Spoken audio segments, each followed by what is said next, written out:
we thought we would do a video for you to help you understand why people in the spirit world sometimes repeat the same thing over and over through either you, if they come to you for multiple readings, or through various mediums.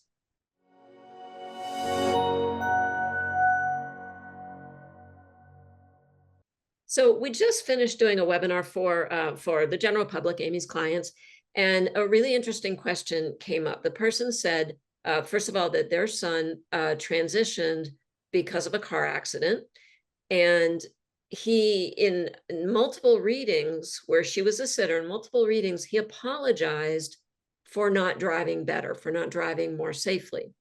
And the person's question to us actually was, isn't that contradictory with the idea of pre-planning a life? If he had if that was pre-planned and the way he transitioned was part of his plan, why would he keep apologizing over and over again in different readings? And so Amy gave a great answer to that, but we thought that might be helpful to break it down a little bit from the medium's perspective, medium to medium. So this video is for you guys. Here's the thing, we go in for a reading, we pass on what the person in the spirit world says, that's our role, right? But it's also important sometimes to really listen to what your sitter is saying. If your sitter is saying, I don't know why they're saying this again. Okay. My son has apologized 3 times now across different mediums. That's just an example. That's not what was said, but so listen to what your sitter just said. They just said, basically, why does he keep apologizing? So let's just start with that piece. So number one, they will keep repeating the same thing and generally the exact same verbiage, whether it's through multiple readings with you or across multiple mediums, because they're trying to get somebody here in the physical world who is carrying either a sense of guilt or burden. I wish I should have, I could have, maybe I didn't push hard enough. Maybe I didn't emphasize about distracted driving. Maybe I didn't give enough consequences when there was an issue before.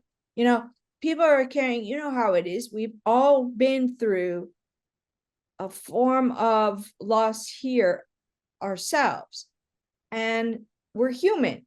So some of us might carry questions like that.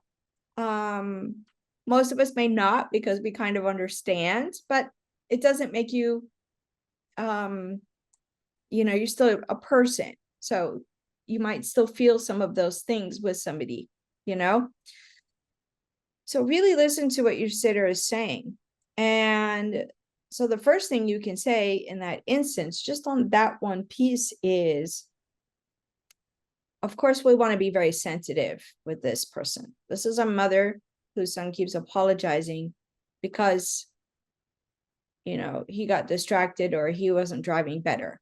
So first thing you want to make sure is, look, my tone came down. I'm so sorry that your son transitions. You want to hold them for just a moment. Now, the son may keep wanting to talk to you, but you just hold them off a little bit and just, I can only begin to understand how difficult this must be for you. The reason that your son keeps repeating the same thing is he is trying to help lift the feeling of guilt or burden or understanding or lack of understanding from someone here, because he wants you all to be happy in the way that he's happy. So that's the first part, is you want to hold them. Now, the second part is, as many of us know, whether we understand it ourselves or not, or like it or not, we pre-plan things, right? And in that pre-planning, there's going to be an exit time and a way of exiting. And this is why I say it is always so important to respect the soul's journey. We must respect the soul's journey. It may not be the journey we want it to be. This woman did not want her son to transition. Of course not, right?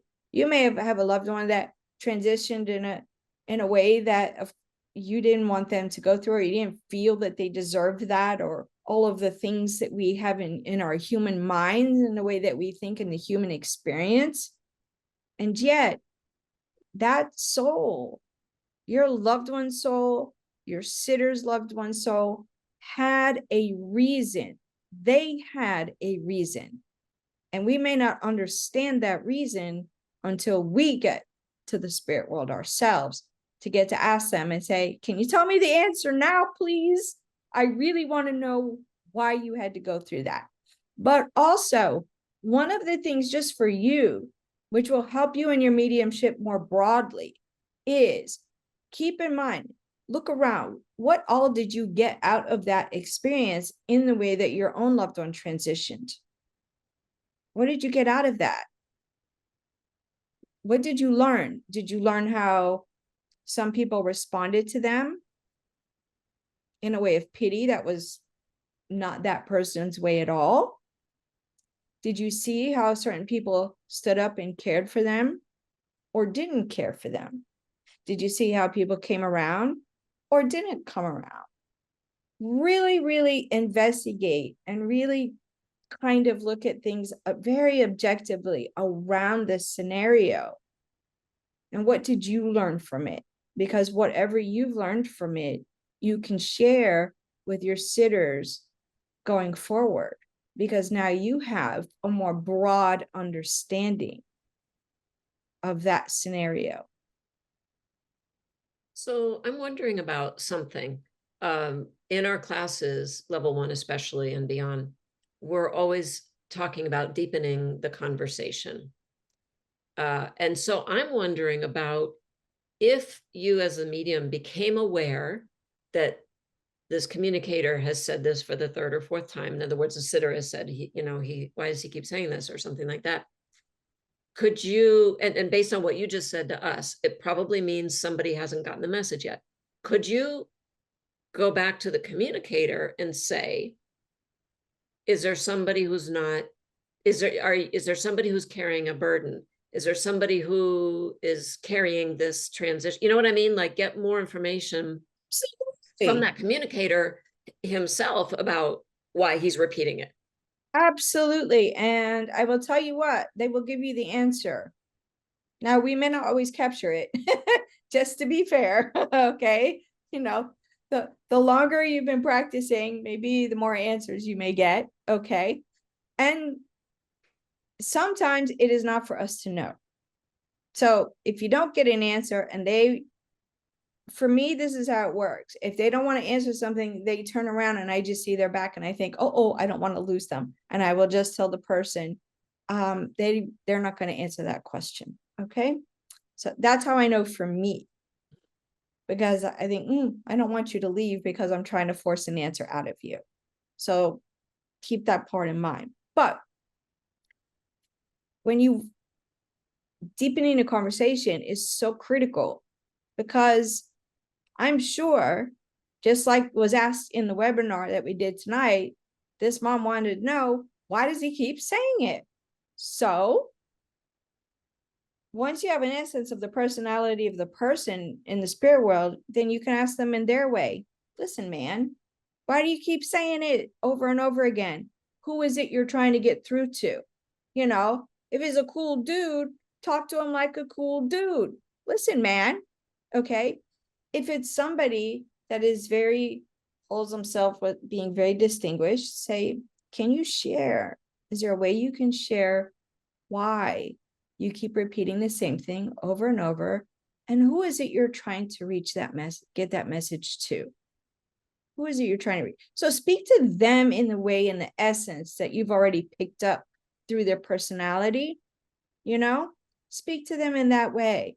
And it's going to get your conversation even more deep, because now you're speaking to them in the way they like to be seen and heard when they were here.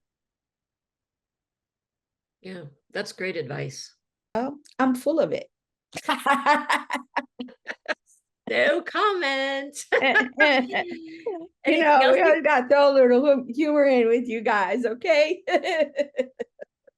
Anything else you want to share on this? I think that's a good place to start because that is a lot to digest right here in this one. Look how much we went through in this one question, which was really one sentence. Yeah. And there's so much to look at in that one sentence. And so I'm going to just close out unless Nancy's going to add something. My part of closing out on this is to say, remember, there's just every single thing that is done in a reading matters and is important. And the more that we're able to think and digest outside of readings, when we're in the reading space, it's incorporating together and you won't have to work as hard.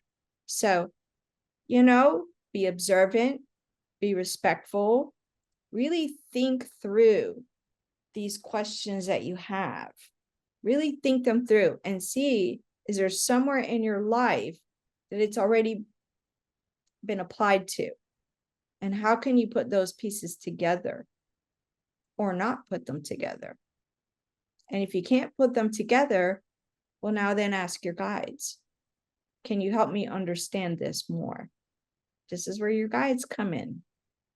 So keep at it, you guys. Keep at it.